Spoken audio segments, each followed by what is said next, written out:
Pour certains économistes, dans une économie qui doit faire face à une concurrence internationale accrue, les salaires pèsent sur le fonctionnement du marché du travail.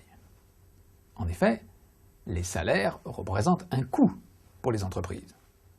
Pour éviter que l'accroissement de la concurrence des pays à bas niveau de salaire ne se traduise par des destructions d'emplois, il faudrait rendre plus flexible à la baisse le niveau des salaires.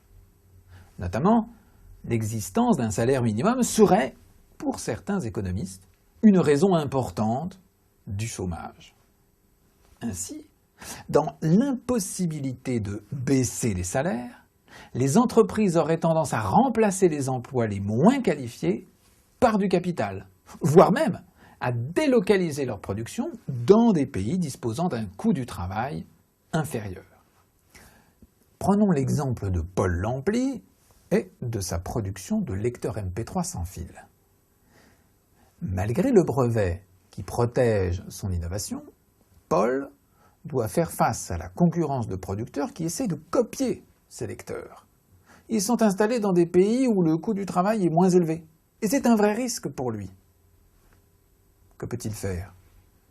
Il peut décider d'installer sa production dans un de ces pays, comme le font ses concurrents. Il peut aussi chercher à économiser du travail dans la combinaison de ces facteurs de production, en substituant par exemple le capital au travail, c'est-à-dire en remplaçant le travail de ses salariés par des machines. Dans l'économie française, les plus concernés par ce remplacement du travail par du capital ou par les délocalisations sont souvent les emplois les moins qualifiés.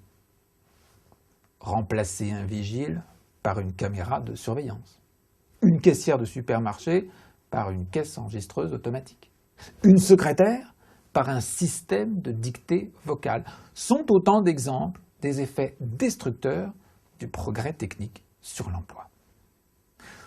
Cependant, il faut nuancer ces affirmations. En effet, si certains emplois sont détruits et entraînent une augmentation du nombre de chômeurs, d'autres sont créés.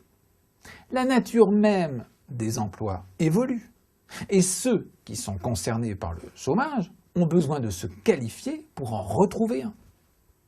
De plus, la production n'est pas toujours délocalisable. Les coûts de transport peuvent être élevés et ou les risques de contrefaçon importants, etc.